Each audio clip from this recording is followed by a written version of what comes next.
Hello everyone, and welcome to episode 10 of This Week in Destiny Rising. My name is Sax, I'm a Destiny 2 Sherpa and content creator who's fallen in love with Destiny Rising, but at times I feel underinformed when it comes to the various gacha mechanics, systems, and character building within the Rising universe.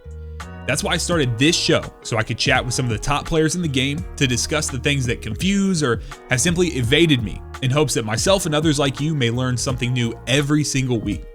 Some quick housekeeping for you all. If you enjoy the show but would rather listen than watch, you're welcome to find us on either Spotify or Apple Podcasts. We have budding communities on both platforms, and you can just find us by searching This Week in Destiny Rising. This week in Destiny Rising, we're doing things a little differently. Over the last few weeks, I've been asking you guys for questions in the comment sections of various posts and videos on the channel, and today, we're going to dedicate an entire episode to answering some audience questions regarding the narrative path we believe the game will take, tips for building your account as a free-to-play player, and exactly how artifact attribute transferring works. I keep saying we because today I have the pleasure of doing a one-on-one deep dive with a returning guest to the show, Orion. How are you doing today, man? Thanks, Sax. Doing well, man. Glad to be here. Excited to have our talk today. Absolutely, man. Like I said, we're going to spend some time here at the beginning of the episode just discussing and answering some of the questions that you guys have laid out for us. We want to do some community interaction. So full transparency, what I've tried to do is take the questions that you guys have actually laid out in the comment section when things are specific to characters. And even if they've not been popped up on screen on the podcast, or I don't call them out by name, just know that your questions, whether it comes to systems in the game, mechanics in the game, things about various characters, they are driving the direction that we're doing podcasts. But today we're going to actually call out some individual people when we do this. So, Orion, does that sound good to you? Yeah, sounds great, man. Awesome. So this is the first question I want to touch on, and this is going back a couple of weeks. The first question is from AJ Minto. He says, will the Witness be in Destiny Rising in the future? And so, Orion, we were talking before we started. Did you see the teaser trailer that NetEase put out a couple weeks ago? I did, yeah. It's I'm excited for it, and like you said, I knew we were talking about this, but there's full disclosure on my history. I have played Destiny 1 and Destiny 2, but not nearly as much as a lot of other big Destiny fans. So there's a lot of things that they showed in that trailer that I got excited for, but I don't even know why I should be excited. So we started this conversation, and like you said, you had asked me a question, and I guess this is a great opportunity to deep dive that lore and for you to tell me why I should be excited, or even who this Witness person is. Well, actually, that's a loaded statement you said right there, but I'll tell you that in just a moment. Basically, my top level feelings on the teaser trailer was that is the set piece for a Destiny Netflix show, Amazon Prime, something of that stuff. That is exactly what I want. A Cyberpunk Edge Runners, something along that lines. What was it? Arcane, like the things that kind of reinvigorated these games, or these. Really, for Edge Runners, for me, it made me want to play Cyberpunk again. That teaser trailer absolutely made me long so much for just that animated show. Give me a tight 10, 11 episode season going through different arcs, things we know in the story. Now, to step into your question and the listener's question, basically the Witness is our Thanos. Okay. So the Witness is the big bad. The Witness is the entity that has been driving everything in the background. If you played Destiny 1 and you completed the campaign, there was a post-campaign mission, or I'm sorry, there was a post-campaign cutscene where the Traveler, after it was freed and kind of had its light restored and was restoring the light to all the Guardians, right? The Cabal, the Red Legion had come to the last city, had stolen the light, put this device over the Traveler, and essentially, held the light within so they could steal it. When that pulse went out, we saw at the end of Destiny 2, Vanilla, this pulse go out into the ethos, right? Go into space and go out. And then we saw this ominous fleet of these black pyramid ships, Doritos, as people like to often call them. I recall those. Yep. Yeah, the Dorito ships, right? And we had no idea what it was. And to be quite frank, I don't think that the devs did either. I don't think Bungie actually knew who these, what was inside, what these things were. They just kind of had this symbolic nature of the round traveler and the sharp cutting, pyramid ships. Over time, they develop. And so what happened is we kind of see over the next few expansions, right? We didn't see anything really through Forsaken. It wasn't until we hit Shadowkeep, which is what they call, I think that's what they call basically the Light and Dark saga, is where we really started to turn the corner. That's the first time that we saw a pyramid ship in our solar system. And then the next expansion was Beyond Light. We had another pyramid ship on Europa. And then that is when the Black Fleet started to take away some of the other planets, right? So we didn't know really what had happened, but some of these planets were just disappearing. Titan and Io and Mars, like these locations. And so just continuing, right? Like it's kind of like this ever-growing presence. And then we got to the Witch Queen campaign and beat that. And then there's, on Savathun's throne world, there is just another pyramid ship that's just there, right? And that's where the Vow of the Disciple raid takes place, inside of that pyramid ship. And so we're getting drip fed all of this information about the Witness over and over and over again. And finally, at the very end, tail end of the Witch Queen campaign, we get a cutscene just like the one where we originally saw the Dorito ships. We get to see the Witness for the first time. And so it is this amalgamation of individuals from an ancient civilization, essentially, is what it is. So there's all sorts of dark magic, blending of different tropes and, stuff you've seen from whatever, but it's basically an all-powerful darkness entity that comes in. Kind of looks like Megamind, not going to lie. Kind of looks like Megamind. And it's one of those things where that's fine, right? Like they went a direction with the artistic style of it, but I don't think that there was anyone there's people who have criticized that style, right? Really big eyes for some reason, almost like smoke coming out of the head, but the smoke is made up of people's faces. It's a very, very interesting. It's extremely unique. It's one of those things where it's a silhouette that is unmistakable. Obviously it's not a villain that rivals something like a Darth Vader type thing, but it's the same kind of ethos as far as the recognizability, right? Like they nailed it on that front. And so, but the Witness is the thing you would need to know, and what you could take away from the actual teaser trailer is you start to hear this like female and male voice, and then over time, like they're saying different lines throughout the teaser trailer, and then they start to they merge in the middle, meaning that they start saying the same lines overlapped with each other. And the point of that is the Witness, like I said, is through stuff and things. I ain't got time to get into all of that, but was a merging of a people that had a unified mind about what should happen with the universe. And so they came together through darkness energy and kind of merged their being. So when you hear the Witness talk, whether it's in Destiny 2, maybe supposedly now in Destiny Rising, there's this layered effect of the voice, right? There's like a primary voice, and then you'll hear other voices underneath that are kind of saying the same thing with the same inflection, stuff of this sort. And so, but the key word that the Witness likes to use is salvation, calling itself our salvation. We had the Final Shape campaign, which was essentially, it's still pretty etheric on what the Final Shape actually was, but essentially it was the cutting away of anything that did not. Originally, I thought there was going to be a little more to it, but what it kind of turned into is anything that did not serve the Witness's purpose was being diced away and cut away, right? Like chiseled away, so that the universe would be in a shape that was what the Witness wanted it to be. Whatever that looked like. We didn't really get to see that because we defeated it. Spoiler alert. But it's one of those things where, it really kind of had this this air of mystery leading into it, this terminology of the final shape, salvation, throwing these words around. So to get back all the way, that was a long way to get back to AJ's question. Will the witness be in Destiny Rising in the future? We have no confirmation. I think realistically, it would be a miss for them to do that anytime soon. I think they knew what they did. They didn't show anything on screen.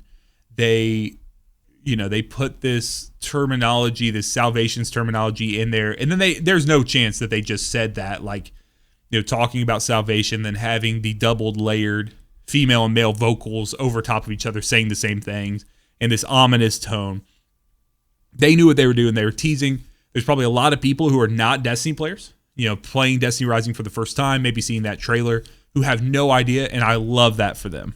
I don't know what that's going to look like, but that's kind of the TLDR a little bit. I mean, I guess that was kind of still long, but it's that is who the witness is. And to answer the question, I think the witness, if Destiny Rising continues long enough, right? And I do, and that's not me saying, I'm just saying, like, projecting. I don't think that this is anything that's coming anytime soon. Especially with the storyline of where we are in Destiny Rising, right? Like, this is technically still pre where the D1 timeline was. And so that is way down the... We have many fish to fry before we get to that segment. So yeah, and as a not educated Destiny 2 lore guy, sure. Watching that, I guess I was more focused on the visual aspect where I believe they show Crota. Right? So I guess Yep. I took, or at least the 3 eyeballs of Yep. Crota, I took that, and even the voice aspect, as more of like a hive mind sort of scenario. I gotcha. Or was it Crota, and is it I can't remember who's Savathun. was it Crota's Savathun? Yeah. Yep. I took that more as like a hive raid aspect with Crota and Savathun, Sure. maybe even Oryx type of deal. But I like, it is awesome to hear that lore with that overlapping voice and the key verbiage. I never would have got there. Yep. I was more focused on the, like I said, the hive and Yep. Crota and the visual. But yeah, and even going all the way back, the trailer. That's how you get hype, man. Oh, yeah. That it was some fantastic just visuals, and I always love to see Saladin kick some ass with his yeah. bendy axe. Dude.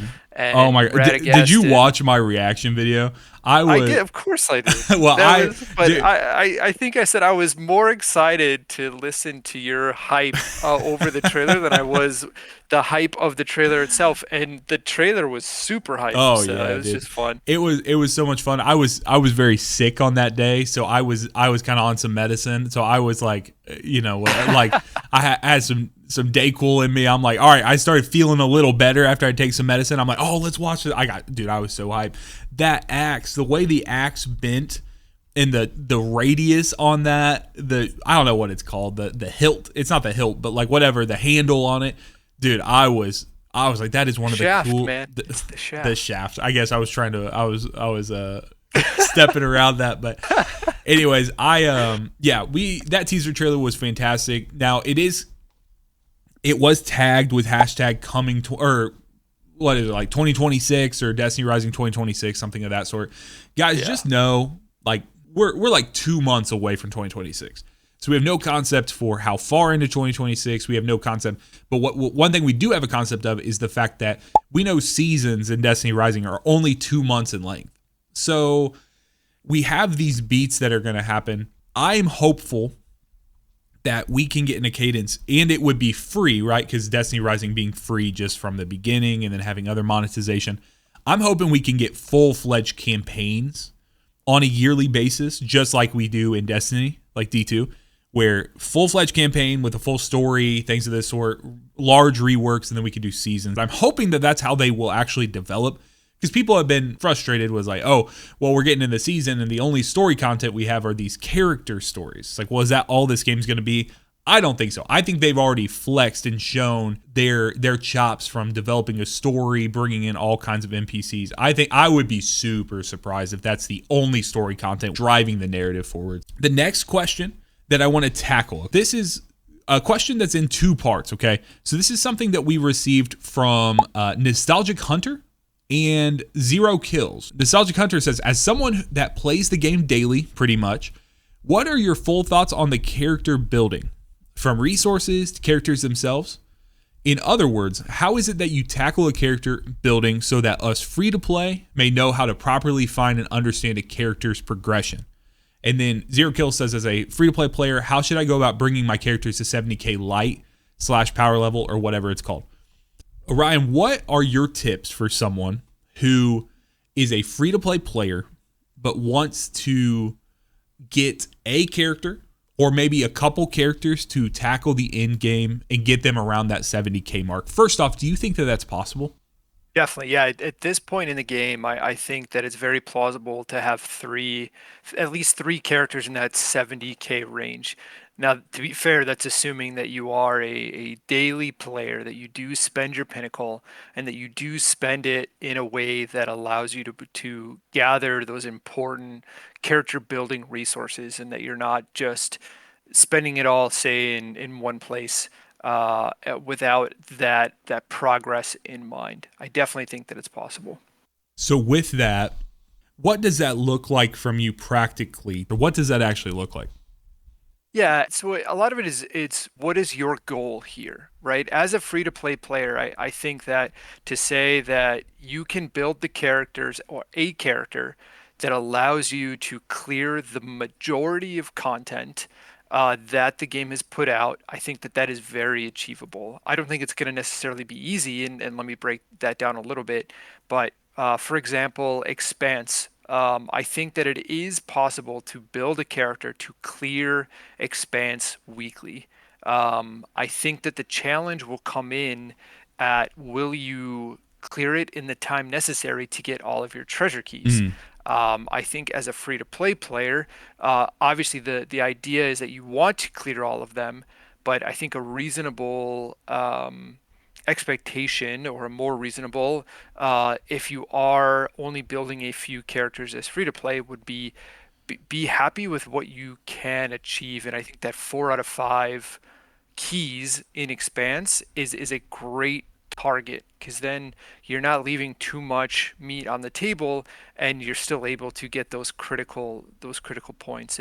And same with Legendary Campaign. The game lets you borrow a character to clear that, so you have 1 out of 4 already in the bag. Just look at it that way.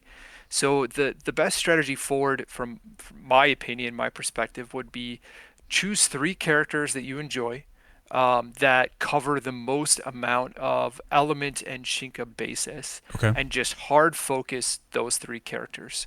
Um, because while, as we've seen, the game does tend to favor and these new characters that come out, there are other characters that allow you to progress through all the content that exists, just maybe a little more effort.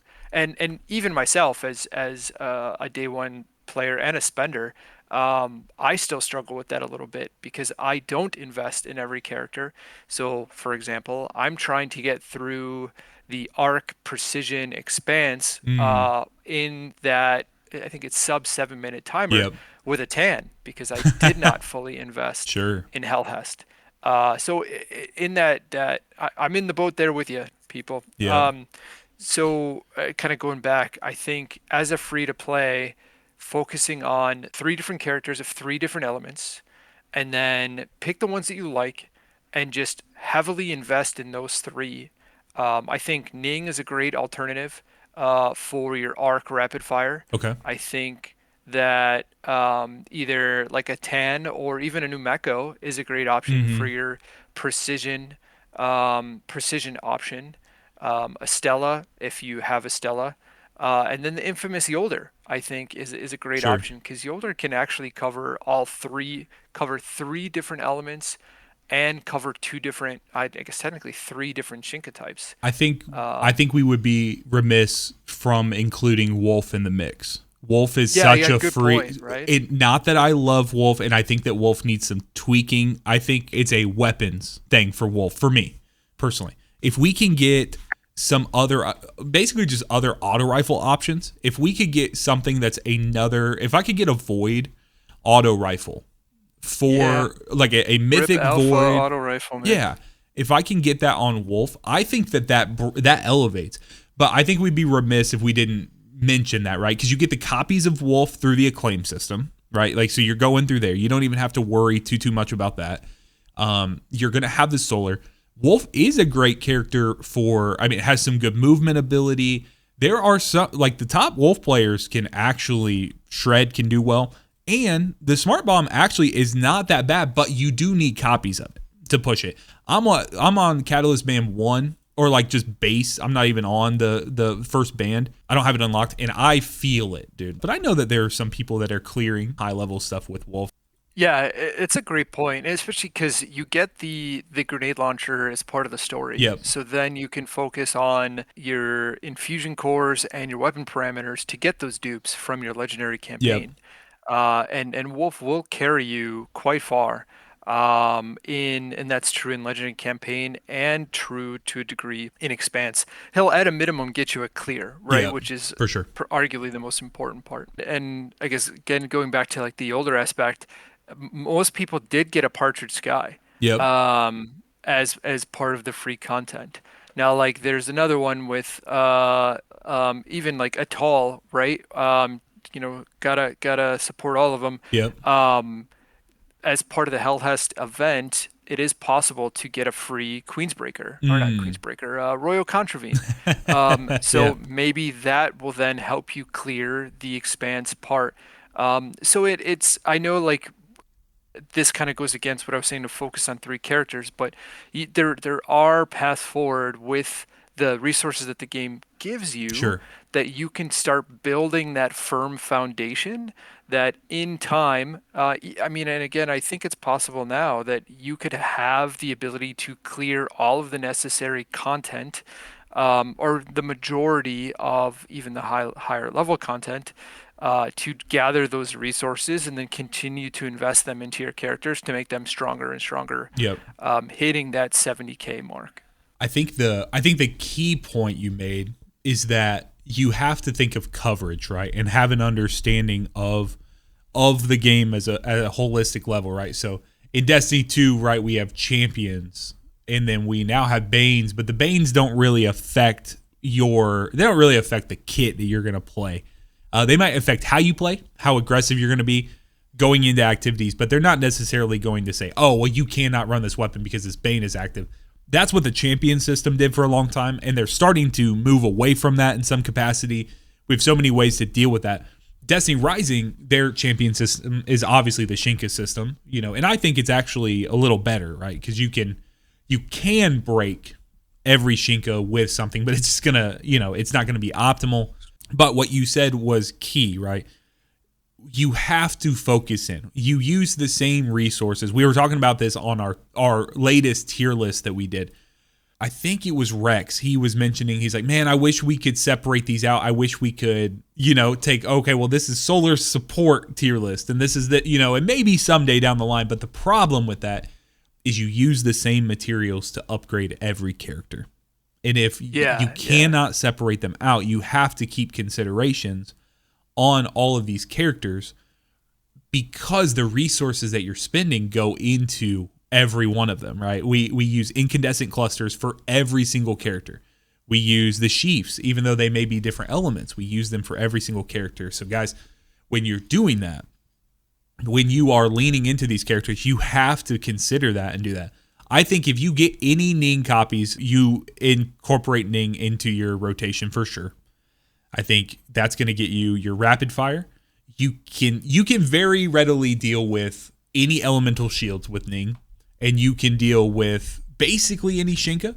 I've not taken him into far end game content with impact. That's the only thing I've not personally really done. Yeah, I think that's the one he struggles with the most in general. It's still possible, but that I think that's his biggest weakness in terms of Shinka. So then with that, I do agree. I love Tan. I have a special place in my heart. I remember playing in the closed beta, playing his just character mission and falling in love with this concept of two beings being inside one shell, and having this back and forth. I think it's a very cool concept. I think they really cooked with the fact they looked at Destiny 2 and they're like, what can we do to differentiate from something like a Well of Radiance Warlock? Well, what if we give them both and then split it and do that?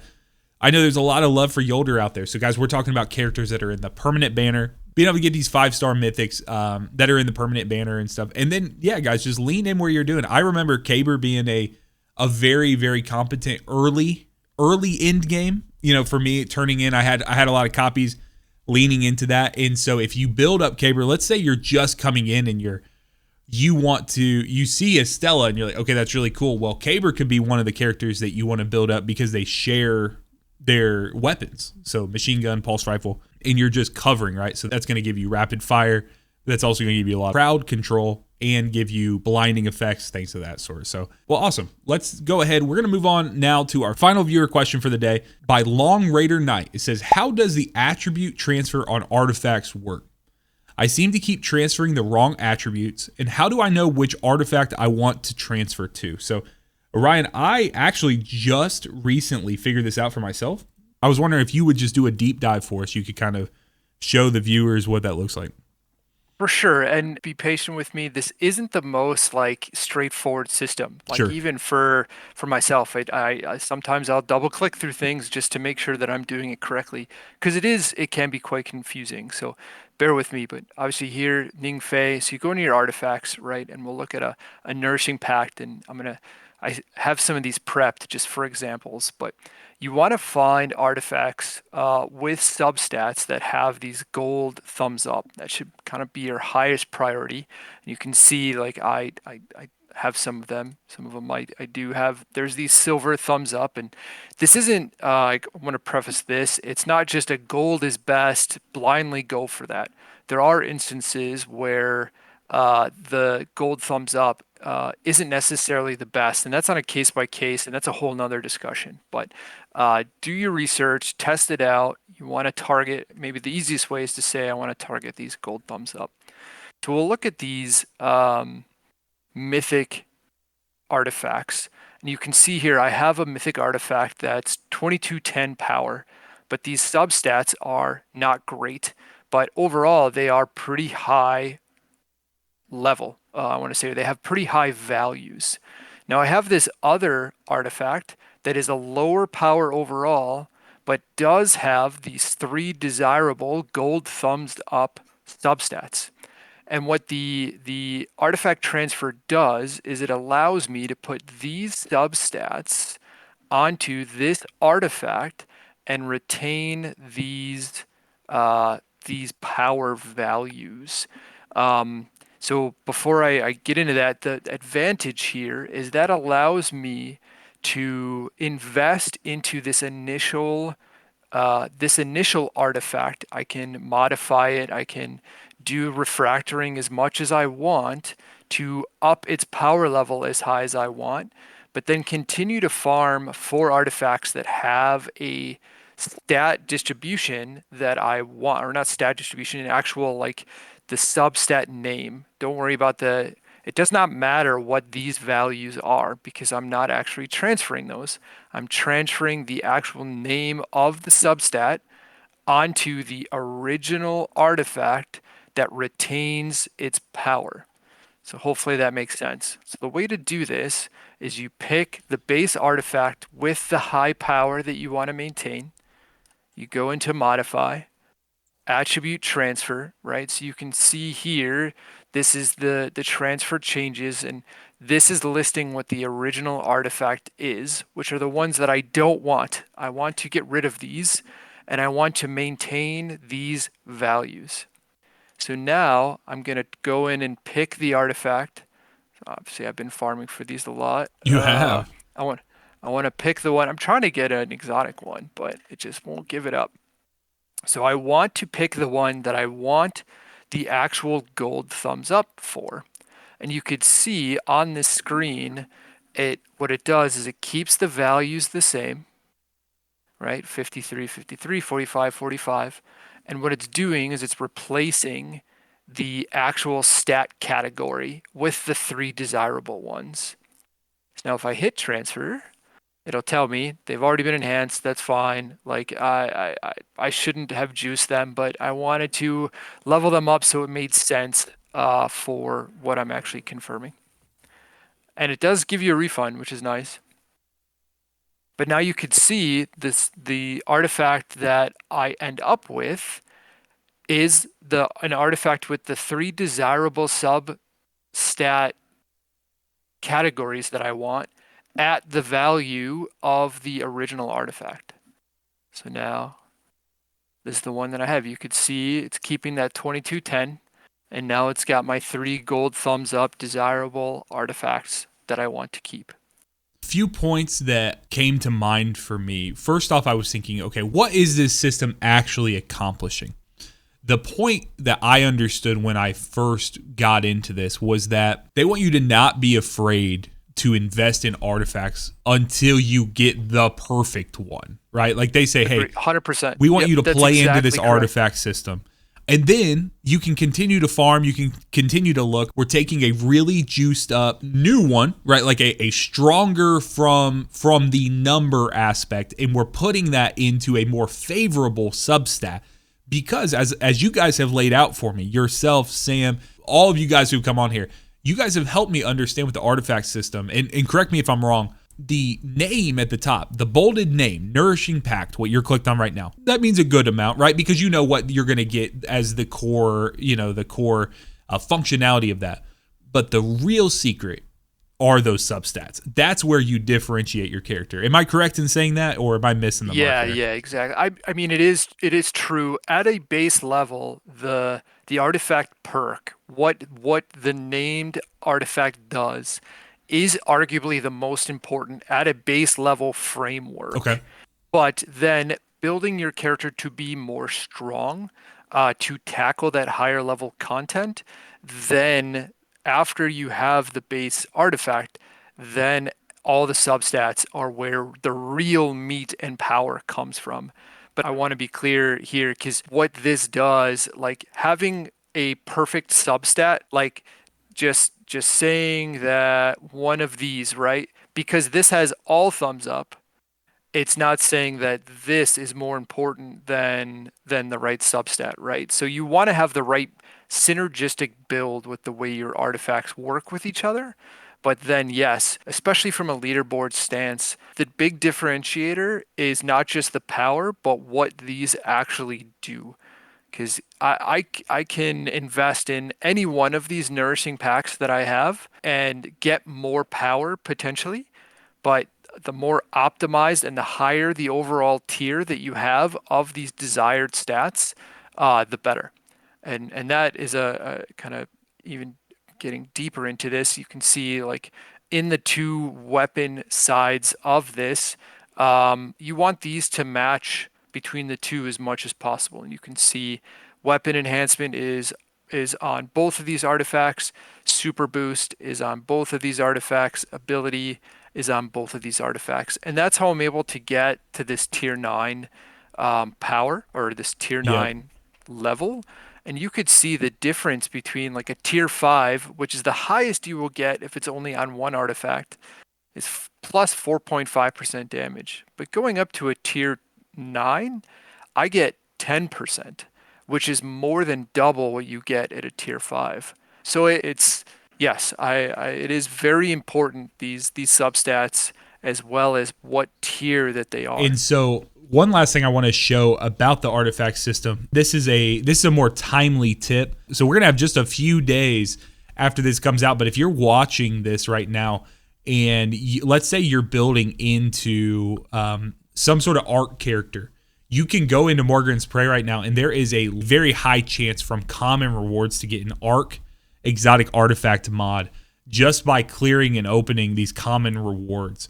And so come in here if you're looking for these, play the event. This is something that has, it was refined a little bit, from the first time. I remember the rewards felt a little more enticing to me the first time, but actually it seems like the sentiment when it comes to these events that are coming back into the game, having high chances for these rare rewards, I think that is a fantastic way to go about it. I understand that they're trying to hold up a digital economy and make sure that they don't tip things off kilter too much. I mean, if they would have put something like this exotic artifact mod boost, or if they would put maybe even a higher exotic drop chance just so we could get some dupes in maybe the sparrow racing event, like that's something that I did not engage with at all. If they wanted to do something like that, I think that that's a great way moving forward. What are your thoughts on them having, because you just talked about, right? Like it's an RNG system. You're farming a ton of these exotic artifacts and trying to get this. What do you think about them using these little free events to kind of juice that grind a little bit, or even just change it a little bit, right? Like it gets us out of singularity chaos and it puts us in somewhere else. What are your thoughts on that? Yeah, I love this idea, right? I think that using these events for alternative methods of farming are a great idea. Like you said, it gets us out of the chaos mines. It gets us to log in every day. Mm-hmm. It gets us to interact with modes that most people don't interact with on even a weekly basis. Yep. I hadn't done Morgan's Prey since the last time this event came around. Sure. I think that they should leverage these types of events more to get us to do more of these things. I think that if anything, they could be more rewarding to get people to interact with it on a more common basis. Even if this was like multiple events that they cycled with consistently. It's a timely thing too, right? What something like this shows me is that they actually are considering things. I think oftentimes we talk about game devs like, oh my God, like if they do something good, it's like, oh my God, they cooked, they did so good. And then on the other hand, they'll do things and they're like, oh my God, they have no idea what they're doing, right? Like there's no middle ground, right? There's no middle ground. I'm like, hey, these are humans that maybe they just didn't want them to have to crunch to push this out 2 weeks earlier. So they pushed it back a little bit. There's nuance there. I'm not saying they do everything right, but what something like this shows me is that they are considering their rollout, right? So they know they're cognizant of the fact that Hellhest is in the game. Rossi 11, both of those characters just got put in the game. They are juiced, right? Like they are yes. Both very good in their own rights. And the strongest character in the game, bar none, is Ningfei because of the meta that they've established, right? They've established this meta of go fast, kill everything as fast as possible, and go, do that thing. That is Ningfei, right? And until that shifts, until we get a different meta, that's what it is. So I say all that to say, them having an event and them even being cognizant of like, hey, let's not muddy the pool. The fact that they only have artifact mods in here makes a ton of sense for where the game is right now, and that shows me that they're thinking critically through these reward process. What's your thought on the fact that they're just including the arc here? Yeah. I mean, this is very, very common in the gacha space in general, right? Like they want to encourage you to pull and use the character that they are currently featuring, okay, right? But the benefit here is that this is just purely reward sure, for the user. While it's not saying because they don't include a solar or a void, that's not a detriment to the they're not saying Morgan's Prey has arc shields, right? I mean, because that's pretty common as well, where they say these event type things will then be purely related to the character to further entice you. Yep. This is just saying, hey, here's this extra reward. Yes, it's arc. Yes, it is in the theme of the banner that we currently released. I think this is great. I also think the rewards overall, while my only gripe is that they don't have incandescent clusters again, just because of how limited those are. Yep. But I think that the rewards for this cycle of Morgan's Prey is overall better than they were last cycle. I guess I'm sure someone could do a 1-for-1 comparison. And honestly, I probably could do that on my channel just because I think I went through on my original Morgans. I probably could do that. And to be honest, with only 5 days left, I'm not sure how much it is. I put out a YouTube short yesterday basically breaking this down in a minute and a half. And that has actually been viewed quite a few times. There's a lot of positivity around that. So I think that there's a lot of energy in a good direction for that. I think the key we just need to know is that I mean, this goes to show, right? I think we are so quick as a community, and I am talking about the Destiny Rising community, but let's just talk gamers at large. We're so quick, especially the live service games, to immediately assume they don't know what they're doing. This event was crap. All events will be crap. Like that kind of thing. Yeah, oh yeah. That's the way we go. The And doom and gloom that is rough. man, and that's the way that we hear so much, but I think it's so impressive to me. It's not perfect, but it doesn't need to be. It's a live service game, and this event has been in. This is the second time we've got it this season, and so them taking it and saying, "Hey, we're even going to tweak it from one to the next." They have. I talk about this often, and if you listen or watch enough of my content, guys, you will hear me say this often. There are levers to everything. You don't have to fully throw the baby out with the bathwater. You don't have to take everything and dump it out and say like, oh, okay, we got to start again. Hey, let's look at this screen. Let's look at the event of Morgan's Prey. What didn't feel good last time? What felt good last time? Okay, let's tweak the things that didn't feel good. Let's enhance and boost up the things. People liked being able to get exotic rewards. Okay, what does that actually look like in the economy we have in the game? The concept that we don't play a lot of Morgan's Hunt. Like when we don't play a lot of Morgan's Prey. So when Morgan's Hunt comes back, get people in here. Okay, well, we're seeing that they juice up these modifiers. It's actually hard, right? Like it's hard when you get into some of these higher difficulties and you really have to min max, make sure you're hitting your bonus. You're getting these things. I don't think there's an issue of them locking it to it's a free event, 5 keys a day for them locking to that. I think that there's a good middle ground for that all. And I think that if they continue to show that they're going to do these little tiny tweaks over time, then this comparison we make so often to a game like Destiny 2, even in a bad state right now, Sam made a great point the other day. We were talking while we were doing our Morgan's Hunt runs. He said if Destiny 2 dropped today, it would be one of the most impressive things to ever come out. Like just in its current state, like as a video game, like we would be so impressed. We just have such a long tail to to judge off of. And so we're doing that a little bit with Destiny Rising. I know a lot of people who are D2 players coming over, things of that sort. But that's why I love hearing your gotcha perspective on it, saying things like, hey, no, it makes sense for these events to pull in and be like, hey, ARC characters, we are all ARC right now. I think focus is a good thing for a game of this sort. What do you think that too? Oh, I do. Well, and to be fair, like there's a lot of gotcha games that they could go exclusively ARC. Like there's a lot of like gotcha games in general will typically hard force a like to even like have a good time at this, you need this character. Where thankfully like Rising has gone that we're gonna do two elements, right? We're like, Yep. yes, you do really want Arc, but I mean just think of the way Calamity Ops is right now. The meta is 3 Arc characters and they're Yep. solar shields. Like there are ways around it where it's not even a way around it. It's the best path forward is to just completely ignore it and brute force your way through Yep. it. I think that they've done a very good job of like encouraging you to follow their current banner path, but not saying you're gonna hate your playtime if you don't do Yeah. this.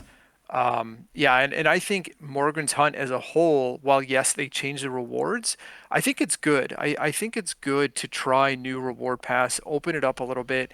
I think the biggest miss really that they have here is that they're only offering 1 photon Yeah. versus like they had 4 incandescent clusters, I believe, last Yep. time.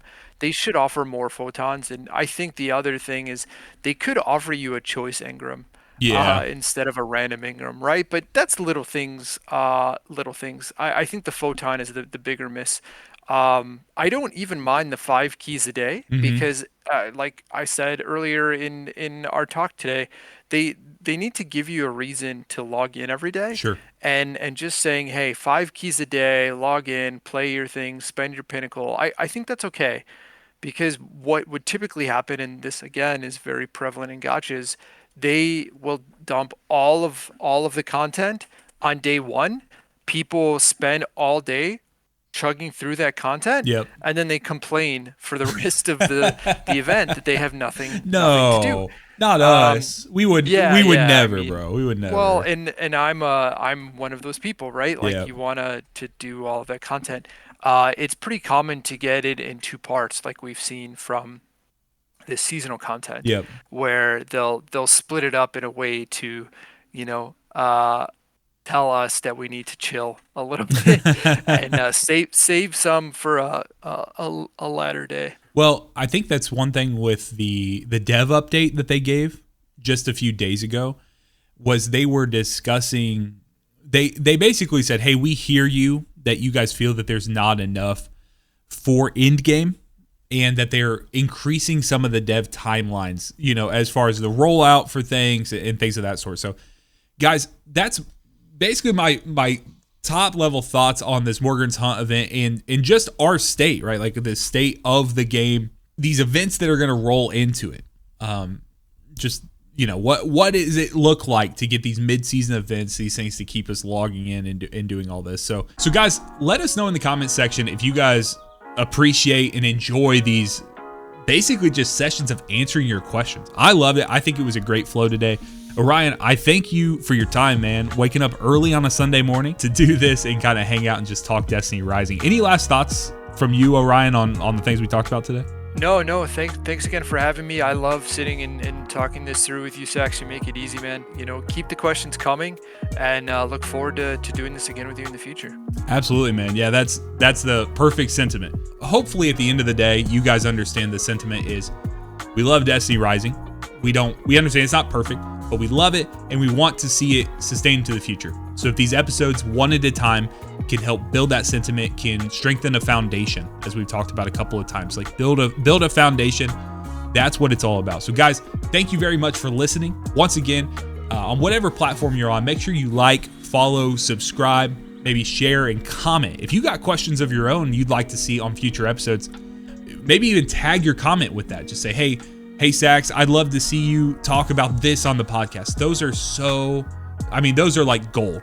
We love those because that lets us know that we're going in the right direction and we can know that. So guys, until next time, be blessed, y'all.